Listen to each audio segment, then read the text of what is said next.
बेड़ी भी लगाई हुई थी। बहुत खुशी से दोनों बैठे। वेटर आया, दोनों के लिए पानी लाया, पूछा क्या लाऊं, तो उसने बोला कि एक डोसा ले आओ इसके लिए, मेरी बच्ची के लिए। वेटर ने पूछा और तुम्हारे लिए, तो बोलता नहीं मेरे लिए कुछ नहीं। और बड़े प्यार से दोनों बैठे थे। पिता अपनी बेटी को खुश देखकर बहुत खुश हो रहा था और ये पास में बैठे शर्मा जी ये सब कुछ देख रहे थे।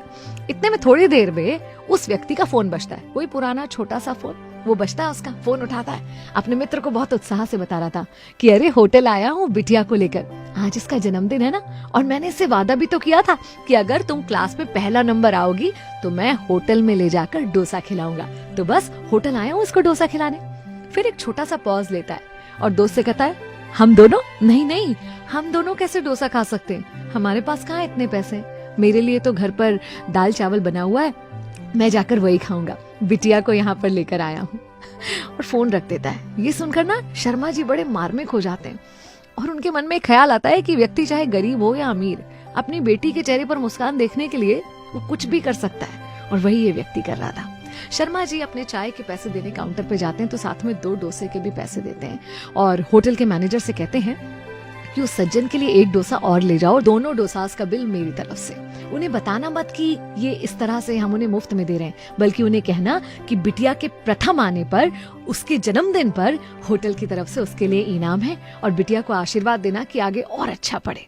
होटल का मैनेजर जब ये सब कुछ सुनता है तो शर्मा जी को धन्यवाद देता है और कहता है कि धन्यवाद हमें इस बारे में बताने के लिए, ये पुण्य करने का मौका हमें दीजिए, आज वो पिता और बेटी हमारी होटल के मेहमान हैं।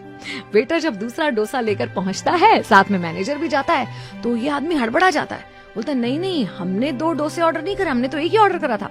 तो बोलता नहीं ये सब हमारी तरफ से है, बिटिया प्रथम आई है उसके इनाम के रूप में। तो ये बहुत खुश होता है, बेटी से कहता है देखो अच्छा पढ़ोगी तो कितना कुछ मिलता है। फिर कहता है कि क्या तुम इसे बांध कर दे सकते हो, घर ले जाकर अपनी बीवी के साथ मिलकर हम आधा आधा खाएंगे।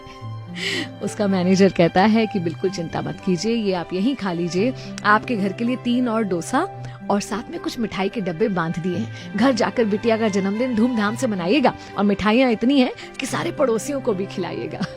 ये सब कुछ शर्मा जी बाहर खड़े होकर देख रहे थे और बहुत प्रसन्न हो रहे थे कि क्योंकि उनके मन में एक अच्छा विचार आया, किसी का भला करने की सोच आई, और उसका परिणाम देखिए, सामने वाले ने उनकी सोच से भी ज्यादा कर दिया। अगर हम बोलते हैं ना कि आसपास अच्छाई खत्म हो रही है, तो कहीं ना कहीं इस अच्छी सोच का बीज है जो खत्म हो रहा है। क्यों ना ये बीज हम अपने अंदर ही पैदा करें और उसकी फसल आसपास लहलहाती हुई देखें।